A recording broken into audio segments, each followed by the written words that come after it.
કણમાંથી મણ ઉત્પન્ન કરનાર એવા જગતના તાત માટે અખાત્રીજનું પર્વ એ નવી આશા અને ઉત્સાહનું પ્રતીક છે.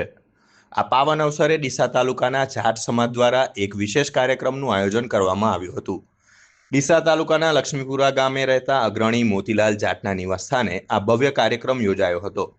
અખાત્રીજના શુકનવંતા દિવસે સમાજના લોકો મોટી સંખ્યામાં એકત્રિત થયા હતા અને પરંપરાગત રીતે પર્વની ઉજવણી કરી હતી. કાર્યક્રમમાં ઉપસ્થિત વડીલો અને યુવાનોએ એકબીજાને અખાત્રીજની શુભકામનાઓ પાઠવી હતી. જગતના તાત ગણાતા ખેડૂતોનું સન્માન કરી આવનારું વર્ષ ખેતી માટે ફળદાયી રહે તેવી પ્રાર્થના કરવામાં આવી હતી.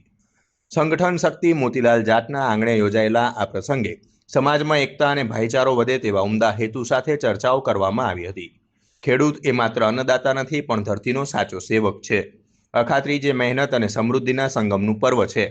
આ કાર્યક્રમમાં લક્ષ્મીપુરા સહિત આસપાસના ગામોના જાટ સમાજના આગેવાનો અને કાર્યકરોએ હાજરી આપી કાર્યક્રમને દીપાવ્યો હતો. મોતીલાલ જાટના યજમાન પદે યોજાયેલા આ સ્નેહ મિલનથી સમગ્ર પંથકના જાટ સમાજમાં ખુશીની લહેર જોવા મળી હતી.